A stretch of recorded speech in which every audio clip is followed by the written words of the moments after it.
Sa gitna ng bukid, nakita ng mga opisyal na sina Judith at Reinert ang bangkay ng babaeng nagngangalang Live. Nasuka si Reinert dahil nakipag-date siya kay Live noong nag-aaral pa sila. Tinawagan ng mga pulis ang punerarya sa lugar na nagkataong pag-aari ng kapatid ni Live na si Odd at ng kanyang ama na si Arvid. Ang mga lalaki ay kailangang manatiling propesyonal habang kinukuha ang katawan, ngunit malinaw na sila ay nalulungkot. Sa panahon ng autopsy, hiniwan ng doktor ang dibdib ni Live at laking gulat niya nang makitang nagdugo ang sugat. Biglang nag-seizure si Live bago niya inalis ang kutsilyo sa kanyang dibdib habang siya ay sumisigaw. Maya-maya nagising si Live sa ospital kasama si Odd sa kanyang tabi, ngunit ang huling natatandaan niya ay ang paglalakad 4 na araw na ang nakalipas. Kinumpirma ni Dr. Spear na siya ay buhay at malusog, nagteorya na huminto ang kanyang puso dahil sa hypothermia. Tumawag si Arvid kay Odd para suriin ang sitwasyon at itinanong kung may nagbago kay Live, ngunit hindi naunawaan ni Odd ang lihim na kahulugan sa likod ng tanong. Sinabi ni Spear kay Live na maayos ang mga resulta ng pagsusuri at makakalabas na siya ngayon, kaya tumungo si Live para kumuha ng merienda. Dumating sina Judith at Reinert upang humingi ng paumanhin para sa pagkakamali at binalaan siya na nais ng media na gumawa ng malaking kwento mula dito. Nang umuwi ang magkapatid, tumanggi si Arvid na makita ang kanyang anak at naisip ni Odd na nagigilty lang siya dahil hindi siya makapaniwala na buhay si Live. Gayunpaman, mukhang natatakot si Arvid at patuloy na nakatitig sa bote ng chloroform. Habang inaayos ang kanyang mga gamit, napansin ni Live na nawawala ang kanyang kwintas ngunit nanumpa si Odd na hindi niya ito nakita sa kanyang katawan. Kumain din siya ng kaunting tsokolate ngunit nakakagulat na hindi niya nagustuhan ang lasa. Nang maglaon sa hapunan, sinindihan ni Arvid ang kandila at pinag-aralan ang reaksyon ni Live, napansin na natigilan siya saglit. Kinabahan siya dahil dito kaya nagmamadali siyang lumabas ng kwarto. Naiinis si Live sa kilos ng kanyang ama at nagpas siyang maglakad para maliwanagan ang kanyang isip. Sa kanyang paglabas, napagtanto niyang naririnig niya pa rin si Odd na nakikipag-usap sa kanyang asawang si Rose kahit na nasa itaas sila. Tila pareho silang nag-iisip na siya ay kumikilos ng kakaiba. Lalong nabalisa, nagsimulang tumakbo si Live, nagkaroon ng kahangahangang bilis nang hindi pinagpapawisan. Ilang minuto lang ay nakarating siya sa bukid malapit sa kamalig kung saan nila natagpuan ang kanyang bangkay at madaling nahanap ang lugar dahil lumalayo ang damo dito. Nang hawakan niya ang lupa ay bumalik sa kanya ang mga alaala, may humawak sa kanya mula sa likuran at nag-inject ng kung ano sa kanyang leeg bago kinuha ang kanyang kwintas. Sinubukan niyang tumakbo palayo, ngunit bahagya lamang siyang nakatakbo ng ilang segundo bago siya nahimatay. Agad na tumakbo si Live sa istasyon ng pulisya at sinabi kay Reinert na may umatake sa kanya, ngunit hindi siya pinaniwalaan ni Reinert dahil walang nakitang pinsala ang mga doktor. Sa bahay, naglabas si Arvid ng lumang tape. Ang boses ng kanyang asawa ay nagpapaliwanag na kung siya ay nakikinig dito, siya ay patay na sa mga oras na ito at hiniling kay Arvid na alagaan ang kanilang mga anak. Hiniling din niya sa kanya na bantayan si Live dahil maaaring nahawa siya sa kadiliman ng ina. Nang umuwi si Live, sinimulan siyang tanungin ni Arvid, ngunit napansin niyang nagbago ang mga mata nito at natakot siya kaya umalis siya. Pagkaraan ay sinabi ni Live kay Odd ang sitwasyon, hindi nauunawaan kung sinong tao ang gugustuhing mamatay siya at kung bakit iniwan ng mamamatay tao ang kanyang katawan sa bukid, bukod pa sa kakaibang kilos ng kanyang ama kamakailan. Sinabi ni Odd na nais niyang magkaroon ng serial killer sa lugar para makakuha ng mas maraming kliyente dahil walang namamatay sa kanilang maliit na bayan. Ilang sandali pa ay tinawagan ni Arvid si Live sa kanyang opisina at pagkatapos ng ilang pakikipagpunyagi, nagawa niyang patumbahin siya gamit ang chloroform habang humihingi siya ng tawad. Pagkatapos ay kinalagkad niya ang katawan pababa ng hagdan at nakarinig si Odd ng ingay, ngunit nang tumingin siya, ang tatay niya lang ang nakita niya. Nagdahilan si Arvid tungkol sa trabaho para tingnan ang crematorium at umalis. Nang magising si Live, natagpuan niya ang kanyang sarili sa loob ng isang kabaong. Nagsimula siyang sumigaw at humampas, ngunit hindi siya pinapansin ni Arvid.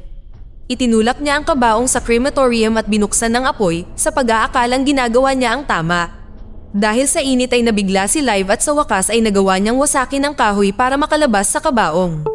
Narinig ni Arvid ang ingay at tumingin sa maliit na bintana, napansin ang kanyang anak na babae na sinusubukang tumakas. Hinila niya ang isang pingga para ibaba ang makapal na pader na tumatakip sa labasan.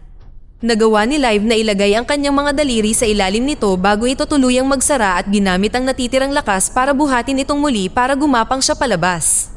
Matapos mapansin na hindi siya nasusunog, nagulat si Live nang makitang ang kanyang ama ang may kagagawan nito. Humingi muli ng paumanhin si Arvid habang ipinapaliwanag niyang ginawa niya ito para sa sariling kapakanan ni Live. Binanggit din niya na hindi niya natulungan ang kanyang asawa na nagdusa sa parehong bagay. Habang lumalapit siya para sunggaban siya, sinabi niyang mayroon siyang pruweba sa bahay at sumigaw si Live.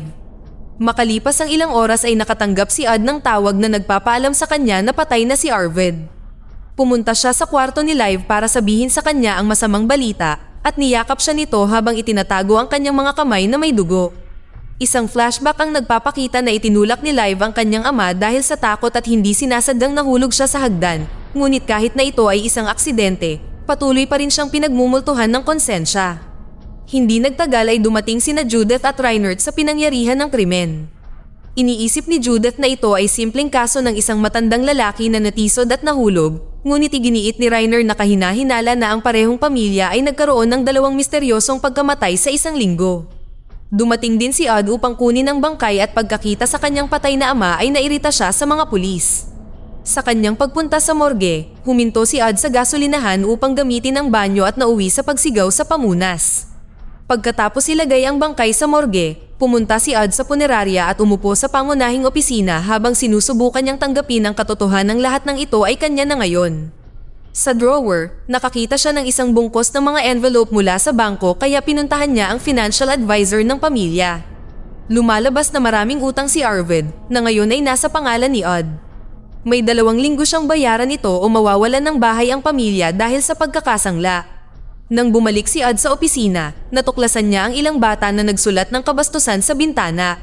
Agad siyang nagsimulang maglinis at nagambala siya ni Martin na nagsabi sa kanya na makakakuha siya ng mas maraming kliyente kung mag-aalok siya ng diskwento at mag-iiwan ng brochure na nagpo-promote ng kanyang mga klase sa pagbebenta.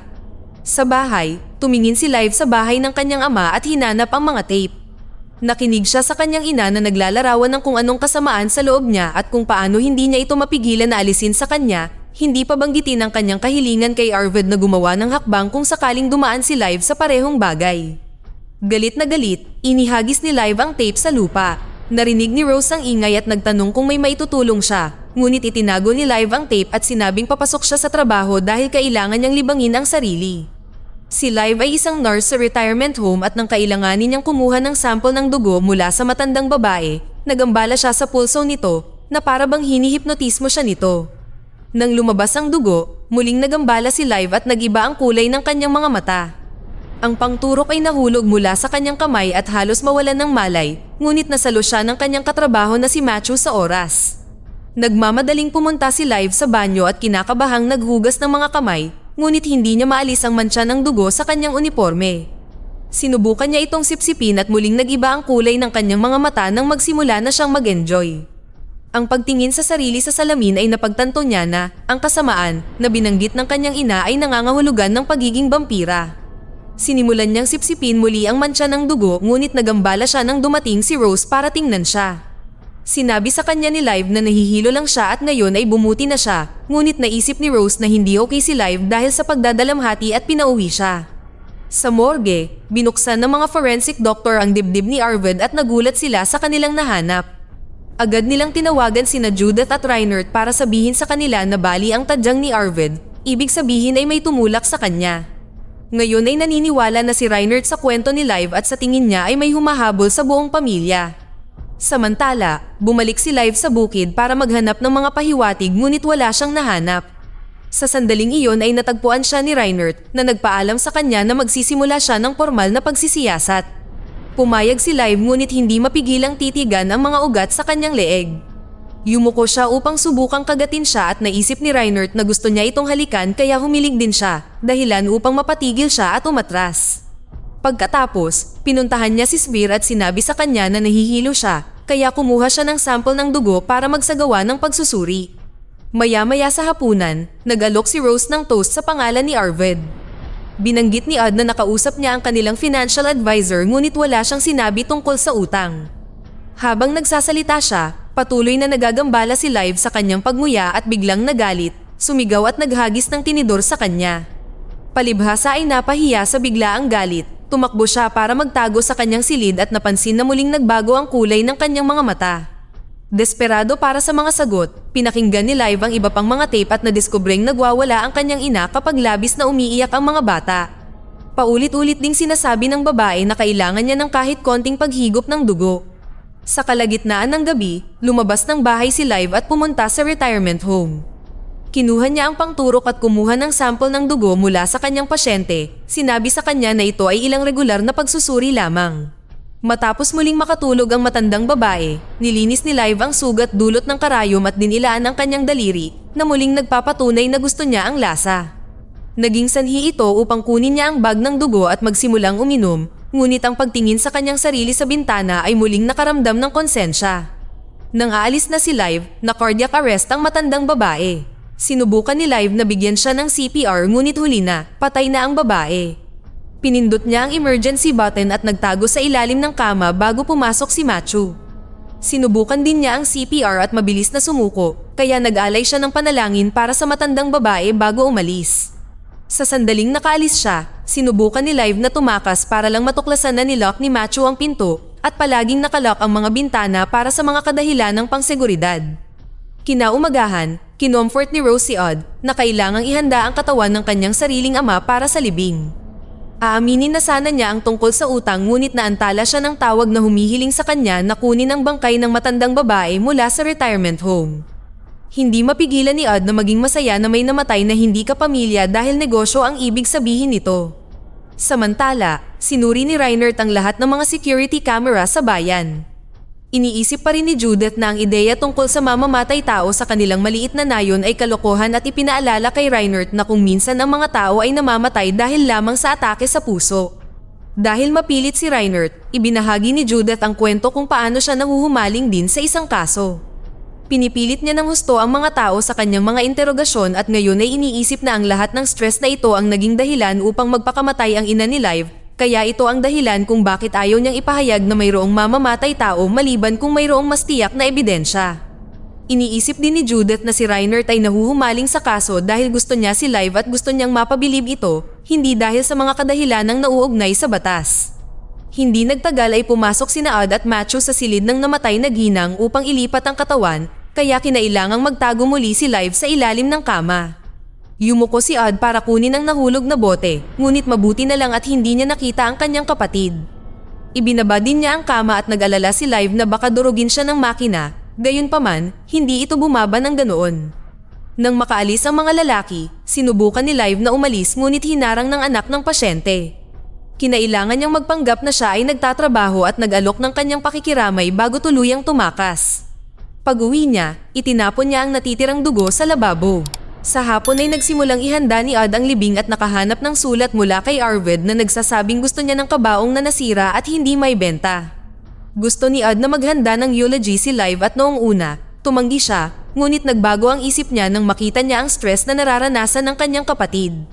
Sa sandaling iyon ay napansin ni Odd na iba ang kulay ng mga mata ni Live at agad niya itong itinanggi, ngunit nang pumunta siya sa banyo ay nakumpirma niyang totoo ito. Pagkatapos, namasyal siya upang liwanagin ang isipan at natagpuan ni Svir na gustong magsagawa ng higit pang mga pagsubok. Gayunpaman, sinabi ni Live na maayos na ang kanyang pakiramdam ngayon.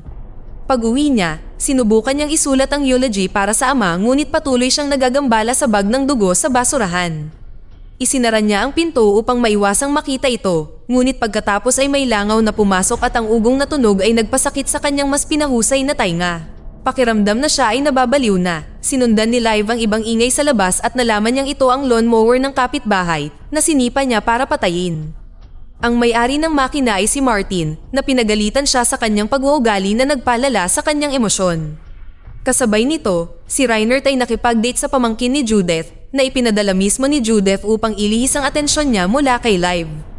Habang nagmamaneho sila sa paligid ng bayan, biglang pinahinto ni Reinert ang sasakyan nang makakita siya ng nag-aaway sa malapit. Ito pala ay si Live, na galit na binubugbog si Martin sa lupa. Nagmamakaawa ang lalaki at huminto lang si Live saglit bago siya sinimulang suntukin muli. Hinawakan ni Reinert si Live mula sa likod para lang itapon sa hardin. Dumating ang kadate niya para tingnan siya at sa wakas ay napagtanto ni Live na nababaliw na siya, kaya tumakas siya. Nang maglaon sa istasyon ng pulisya, idinagdag ni Reinert ang mga larawan ng kanyang mga pasabilang bahagi ng ebidensya sa kaso ng pamilya. Sinubukan niyang tawagan si Live, ngunit hindi ito sumasagot.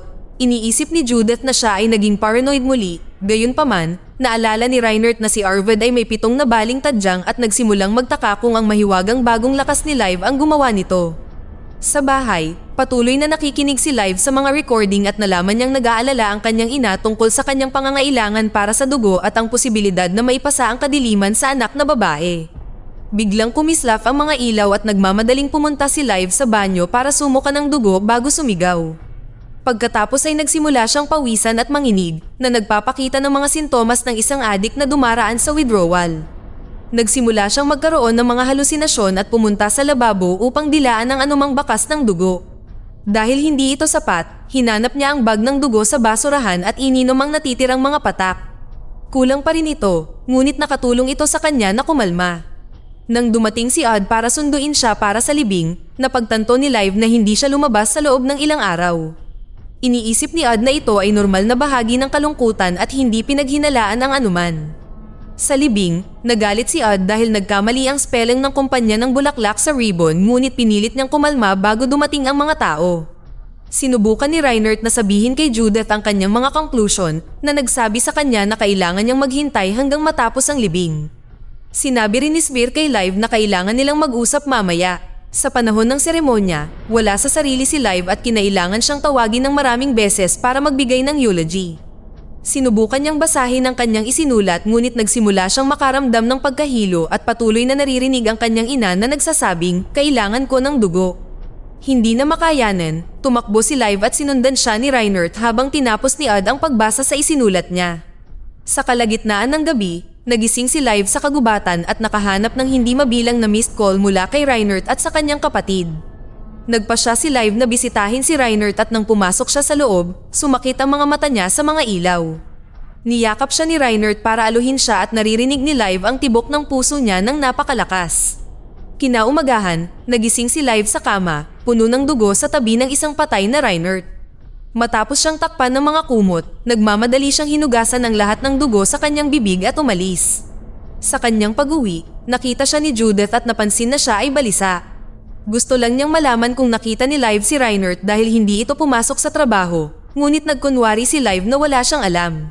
Samantala, sinunod ni Odd ang payo ni Martin at nag-alok ng diskwento sa mga anak ng matandang babae upang subukang magbenta ng mamahaling kabaong, ngunit hindi ito gumana.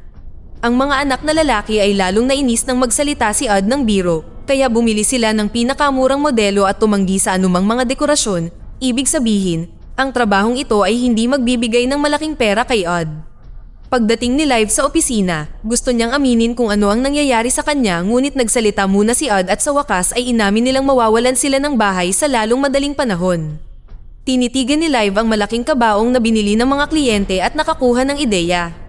Sa sandaling iyon ay dumating si Rose upang banggitin na tumawag ang bangko, kaya sinubukan ni Odd na magsinungaling habang nagnanakaw si Live ng ilang gamit.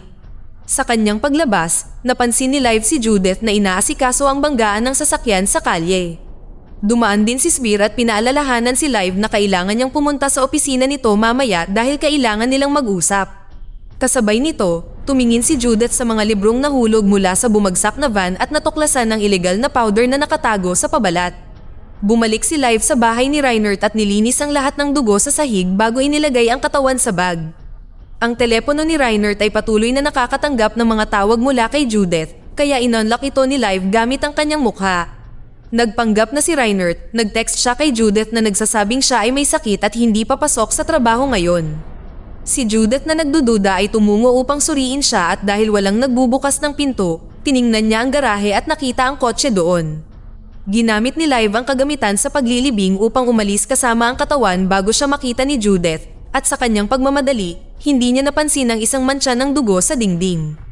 Ilang sandali pa ay nakita ni Judith si Live na tumatawid sa tulay at nagtanong tungkol sa package na dala niya, kaya nagkunwari si Live na ito ay ilang bagay lang na dinala niya mula sa storage unit ng pamilya. Nang makarating si Live sa punerarya, inalis niya ang balot kay Reinert at napansin ang marka ng kagat nito sa leeg nito. Nagpasya siyang takpan ng kanyang ulo ng plastic at tape upang maiwasan ng anumang pagtulo at pagkatapos ay itinulak niya si Reinert sa kabaong ng matandang babae, itinago siya sa ilalim ng mga kumot. Nang makarinig si Ad ng ingay, lumapit siya para tingnan at nagkunwari si Live na itinaas niya ng kaunti ang casket para hindi ito magmukhang walang laman na itinuring ni Ad na isang magandang ideya. Pagkatapos ay niyakap ni Live si Ad para ilihis ang atensyon niya at kinumbinsi siyang ilagay ang takip sa kabaong para may padala ito sa crematory. Pagkatapos ay dumalo si Ad sa business class ni Martin. Nang magsimulang magtanong si Martin upang kamustahin ang kalakasan at kahinaan ng punerarya, nagalit si Ad at sumigaw na walang namamatay dito bago lumabas ng silid-aralan. Samantala, pinuntahan ni Live si Sphere na kumuha ng bagong sample ng dugo. Tinanong niya si Live kung ano ang nararamdaman niya at ipinaalala sa kanya na dapat niyang respetuhin ang pagiging kumpidensyal kaya nag-alok siyang makinig sa kanyang mga problema.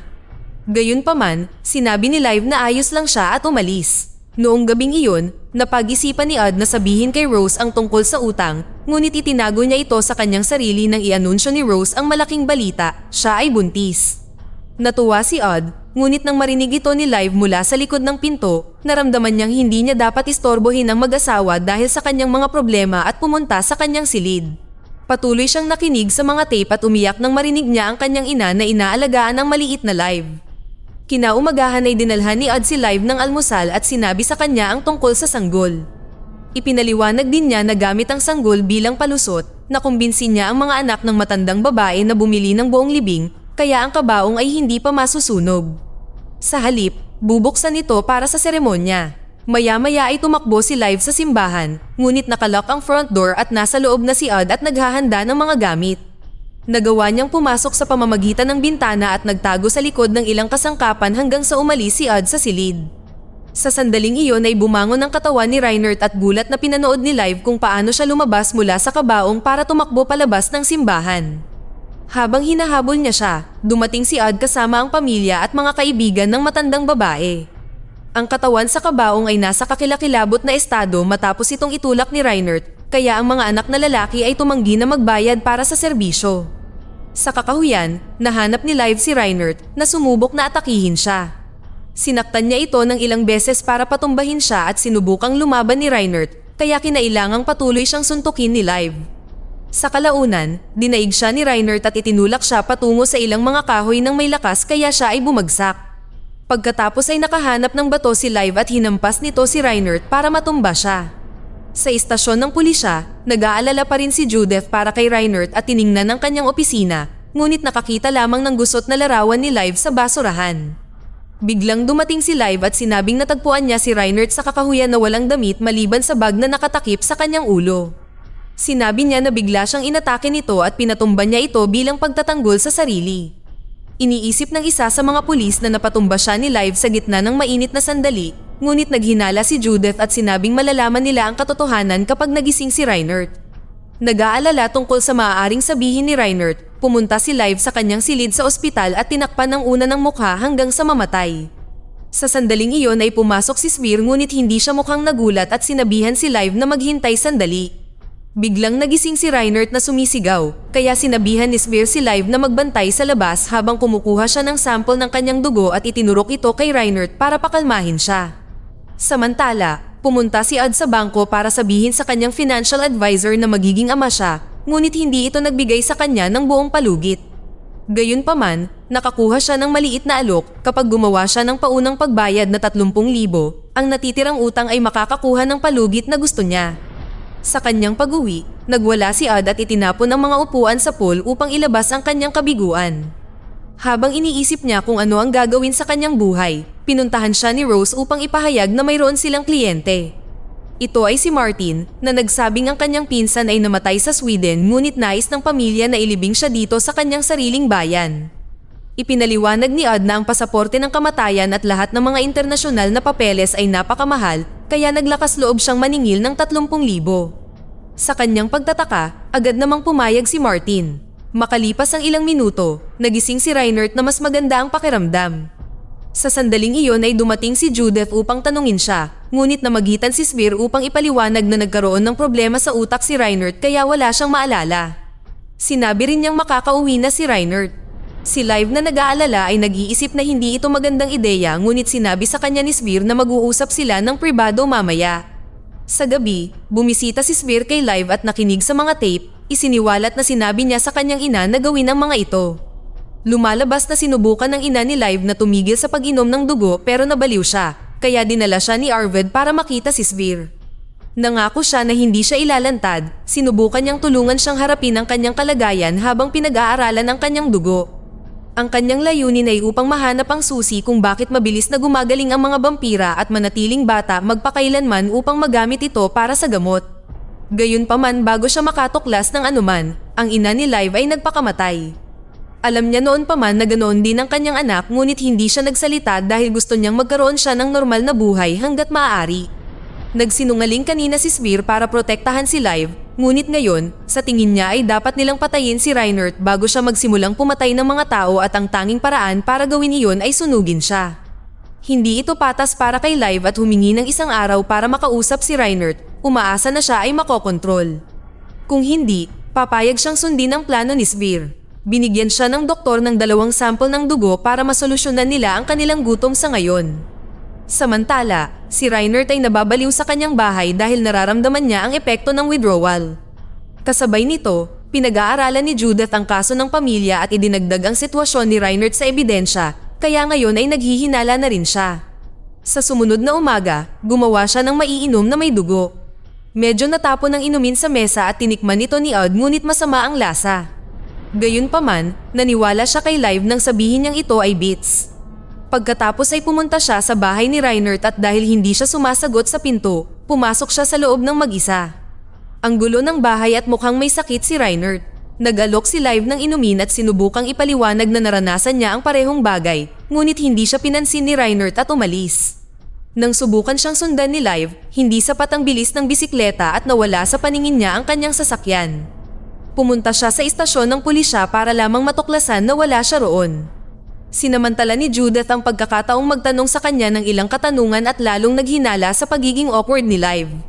Pagkatapos, nagsimulang maghanap si Live sa bayan at nakatanggap ng tawag mula kay Svir na nagpaalala sa kanya na bigyan si Reinert ng dugo ng mabilis kung ayaw niyang managot sa mas maraming pagkamatay. Sa kanyang opisina, sinubukang ihalo ni Svir ang dugo ni na Live at Reinert sa kanyang sugat. Samantala, tumawid si Odd sa hangganan at nakarating sa Sweden upang kunin ang bangkay. Gayunpaman sa morgue, hindi man lang nila binuksan ang pinto. Sinabi lang nila sa kanya sa pamamagitan ng speaker na bumalik ngayong gabi dahil hindi pa handa ang katawan. Kinagabihan ay dumating ang isa pang empleyado at nagulat si Odd sa kanyang napakamahal na sasakyan. Ipinaliwanag ng lalaki na nagbebenta siya ng mamahaling kabaong sa pamamagitan ng pagsasabi sa mga nagdadalamhating pamilya na iyon ang pinili ng namatay bago sila pumanaw. Naputol ang pag-uusap ng ipahayag ng doktor ng morgue na handa na ang katawan. Inilipat ito ni Odd sa kabaong at nagkomento kung gaano ito kabigat para sa isang payat na lalaki. Tinanong niya ang doktor para sa ilang mga detalye tungkol sa pagkamatay, ngunit sinabihan siya na ang dapat niyang gawin ay magmaneho lang at pinaalis siya. Sa daan pabalik, masyadong nag-aalala si Odd at itinigil niya ang sasakyan upang siyasatin ang katawan. Nang siya ay sumundot sa sugat sa autopsy, natuklasan niya ang iligal na powder na nakatago sa ilalim ng balat. Si Odd na galit ay agad na tumawag kay Martin. Hinamak siya sa paniniwalang magbabayad ang sino man ng 30,000 para sa normal na katawan. Ipinaalala ni Martin kay Odd ang kanyang sitwasyon at desperado na si Odd kaya wala siyang pagpipilian kundi ang sumunod. Nang makarating na siya sa hangganan, pinainit niya ang kotse para lumala ang nabubulok na amoy. Nakita ng mga pulis na maayos ang mga papeles at ipinagpalagay na ang mga aso ay tumutugon sa amoy ng bangkay, kaya pinahintulutan si Odd na makapasa ng walang mga issue. Ilang sandali pa ay inihatid niya ang katawan kay Martin, na agad na nagbayad ng cash para sa trabaho habang ang kanyang kasabwat ay binuksan ang katawan upang kumpirmahin na maayos ang powder. Pagkaraan ay nakonsensya si Odd kaya nagtago siya sa banyo ng gasolinahan upang alisin ang kanyang mga iniisip. Nanatili siya doon ng 2 oras, kaya tumawag ng pulis ang empleyado. Nang dumating si Judith upang suriin siya, sinabi ni Odd sa kanya na nai-stress siya sa mga problema sa pera. Itinuro ni Judith na maaari niyang ibenta ang storage unit at nang sabihin ni Odd na wala siya nito, lalo siyang naghinala kay Live. Sa bayan, patuloy na hinahanap ni Live si Reinert ngunit nagsimula siyang mahilo kaya kinailangan niyang inumin ang halos lahat ng inumin. Tumigil siya sa pagsagot sa tawag ni Svir kaya lumabas din siya para maghanap. Sa sandaling iyon, sa wakas ay sumuko na si Reinert sa kanyang gutom at nagsimulang habulin ang bata sa kalye. Natisod at bumagsak ang bata na nagdulot ng dumudugong sugat na lalong nagpabaliw kay Reinert. Bago siya makaatake, lumitaw si Sphere sa kanyang likuran at binigyan siya ng injection para patulugin siya, na nagpapakitang siya rin ang nag-inject kay Live. Sa oras na narating ni Live ang lugar gamit ang pinahusay na pandinig, wala na sina Sphere at Reinhardt at dahil may dugo sa lupa, inakala niya ang pinakamasama. Agad niyang tinawagan si Sphere na nagsabi sa kanya na pinigilan niya si Reinhardt at hiniling sa kanya na pumunta sa lumang kamalig. Di nagtagal ay dumating si Live sa bukid at binigyan siya ni Sphere ng bote ng dugo na nagpaliwanag na dapat niyang pakainin si Reinhardt upang mapanatiling kalmado ito bago nila masunog ang gusali. Pumasok si Live sa kamalig at natagpuan ang walang malay na Reinhardt na nakakadena sa dingding. Bigla siyang nakarinig ng ingay at natuklasan niyang nilock ni Sphere ang pinto gamit ang higit pang mga kadena upang sabay niyang patayin ang dalawa. May harang ang lahat ng bintana, ngunit mayroon pa ring sapat na espasyo para maabot ni Sphere ang loob at ibalik ang kwintas kay Live bago sunugin ang gusali. Umakyat si Live sa upuan upang maabot ang mas mataas na bintana, ngunit ito ay nabasag at siya ay nahulog. Sa sandaling iyon ay naalala niya ang bote, kaya binuksan niya ito sa harap ni Reinhardt para magising siya sa amoy. Pagkatapos ay umatras siya, dahilan para mabaliw si Reinhardt at sinira ang mga kadena at ang kahoy na kanyang itinali. Patuloy na gumagalaw si Live at nang sasalakayin na siya nito ay umiwas siya, na naging dahilan upang dumiretso siya sa may harang na bintana. Ngayon ay maaari ring lumabas si Live at nang mapansin ni Sphere ay sinubukan niyang tumakas. Hinabol siya ni Live at galit na itinulak siya sa lupa kaya nagsimulang gumawa ng mga dahilan si Sphere. Sinabi niya na alam niyang babalik si Live mula sa apoy at maaari niyang bigyan siya ng dugo para mamuhay ng normal. Gayunpaman, si Live ay bulag sa galit at sinimulan siyang sakalin, hindi tumitigil hanggang sa ipaalala nito sa kanya na hindi siya mamamatay tao. Naiiyak siya sa kanyang ginawa habang hinahayaan niya si Sphere, ngunit biglang dumating si Reinhardt at sinimulan ding sakalin si Sphere. Pinainom sa kanya ni Live ang dugo mula sa bote para pigilan siya, ngunit huli na. Patay na si Sphere at ngayong malinaw na ang isip ni Reinhardt, umiiyak na rin siya. Pagkatapos, dinala ng dalawa ang bangkay ni Sphere sa punerarya. Ipinaliwanag ni Live na ang kagamitan sa pag-embalsamo ay naglalabas ng dugo ng katawan upang palitan ito ng mga kemikal na nangangahulugang maaari nilang ubusin ang dugo ni Sphere upang magkaroon ng maraming supply ng dugo at sunugin ang katawan mamaya. Nagsimula ng gumana ang makina at pinuno ni Live ang anumang garapon na makikita niya sa paligid. Nang tapos na sila, inilagay nila ang katawan sa likod ng police car ni Reinhardt. Kasabay nito, hindi makatulog si Ad dahil sa kanyang pagkakasala, kaya pumunta siya sa opisina at sinunog ang pera.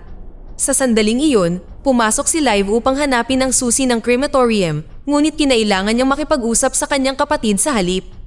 Inamin ni Ad na kukunin ng bangko ang bahay sa lalong madaling panahon at ang tanging paraan upang mailigtas ito ay ang isang tao na uupa ng magarbong libing. Niyakap siya ni Live at nangako na may darating din. Sa labas ay nahanap ni Judith si Reinhardt sa kanyang sasakyan at pumasok upang sabihin sa kanya na malapit na niyang malutas ang kaso ni Arvid. Bigla niyang naamoy ang umaalingasaw na amoy ngunit inakala niyang umutot si Reinhardt at umalis. Pagkatapos ay bumalik si Live at inanunsyo na hindi nila susunugin si Sphere dahil kailangan ni Ad ng libing.